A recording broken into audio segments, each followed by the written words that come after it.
بسم اللہ الرحمن الرحیم۔ السلام علیکم۔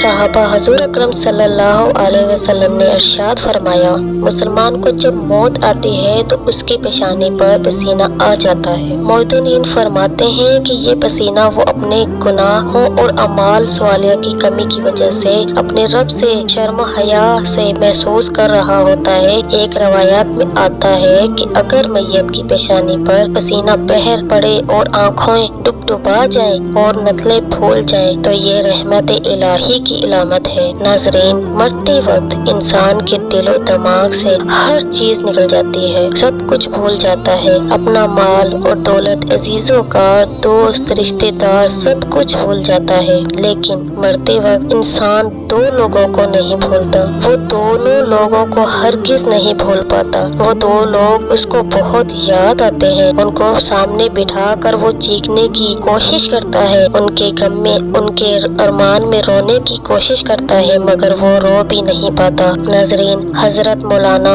جلال الدین رومی رحمۃ اللہ فرماتے ہیں کہ میرے محلے میں ایک شخص زندگی اور موت کی جنگ لڑ رہا تھا، مرنے والا موت کے بالکل قریب تھا۔ لوگ میرے پاس آئے، حضرت ہمارا ایک شخص مرنے والا ہے، آپ آ کر انہیں کلمہ پڑھنے کی تلقین کریں۔ میں اس مرنے والے کے پاس پہنچ گیا، اس کے قریب بیٹھ گیا، اس کے پاس اس کے دوست، اس کے رشتہ دار بیٹھے ہوئے تھے اور اس کے مرنے کا انتظار کر رہے تھے۔ اب اس مرنے والے کی آنکھیں چھت پر لگی ہوئی تھی، کچھ سوچ رہا تھا۔ اللہ تبارک و تعالیٰ نے اسے بولنے کی توفیق دی۔ وہ رو کر کہنے لگا، میرے بچے کہاں ہیں؟ بچے دوڑ کر آئے، کہنے لگے، جی ابو جی، اور اس کے پاس بیٹھ گئے۔ اس شخص نے کہا، میری بیوی کہاں ہے؟ بیوی دوڑ کر آئی اور پاس بیٹھ گئی۔ اس کو کمایا گیا نہ تو مال یاد آیا، نہ دولت یاد آئی، نہ عزیز و کار یاد آئے، نہ دوست، نہ رشتے دار یاد آئے، یہاں تک کہ نہ تو اسے ماں یاد آئی اور نہ تو اسے اپنا باپ یاد آیا۔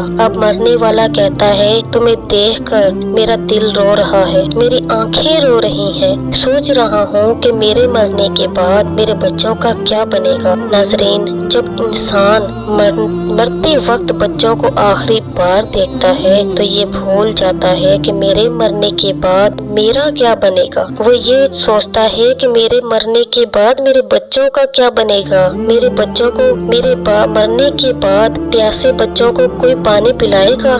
کوئی نہیں پلائے گا۔ وہ یہ سوچ رہا ہوتا ہے کہ میرے مرنے کے بعد کوئی رشتے دار، کوئی دوست میرے مرنے کے بعد بچوں کا خیال رکھے گا کہ نہیں۔ اس کی آنکھیں رو رہی ہوتی ہیں اور اس کی آنکھوں سے آنسو جاری ہو رہے ہوتے ہیں۔ بیوی کو وہ نصیحت کرتا ہے کہ میں تو دنیا چھوڑ کر جا رہا ہوں، مجھ پر ایک احسان کرنا، خدارا میرے بچوں کو قرآن مجید کی تعلیم ضرور دینا۔ ان کے منہ سے نکلا ہوا لفظ اللہ میری قبر کو روشن کرے گا، ان کے منہ سے نکلا قرآن مجید میری قبر کو منور کر دے گا، میری قبر کو روشن کر دے گا۔ میرے بچوں کے منہ سے نکلے قرآن مجید کے الفاظ مجھے جہنم کی آگ سے بچائے گا، اللہ تبارک و تعالیٰ کے عذاب سے مجھ کو بچائے گے۔ ناظرین، اپنے بچوں کو قرآن مجید کی تعلیم دینا بہت ضروری ہے کہ ہم نے انہیں سنا۔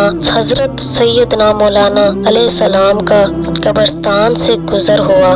آپ علیہ السلام نے دیکھا کہ قبرستان کی قبر کے اندر مردے کو دردناک عذاب دیا جا رہا ہے، مردہ عذاب میں مبتلا ہے، اس کی قبر جہنم کی گڑھوں سے ایک گڑھا بنی ہوئی ہے، مردہ عذاب میں مبتلا ہے، چیخو پکار کر رہا ہے۔ حضرت سیدنا موسیٰ علیہ السلام جب اس راستے سے گزرے، آپ علیہ السلام نے دیکھا قبر کے اندر عذاب میں مبتلا شخص جس کو قبر میں عذاب دیا جا رہا تھا، اب وہ شخص جنت میں ٹہل رہا ہے۔ سبحان اللہ، اس کی قبر جنت کے باغوں میں سے ایک باغ بنی ہوئی تھی۔ دونوں ہاتھ اٹھائے، میرے مالک تھوڑے دیر پہلے یہاں سے گزرا تھا، یہ قبر جہنم کی قبروں میں سے گڑھا بنی ہوئی تھی، لیکن تھوڑی دیر بعد جنت کے باغوں میں سے ایک باغ کیسے بن گئی؟ اللہ تبارک و تعالیٰ نے ارشاد فرمایا، اے موسیٰ علیہ السلام، جب یہ شخص مرا تھا تو اس کی بیوی حاملہ تھی، اس کا ایک بیٹا پیدا ہوا، آج تھوڑا بڑا ہوا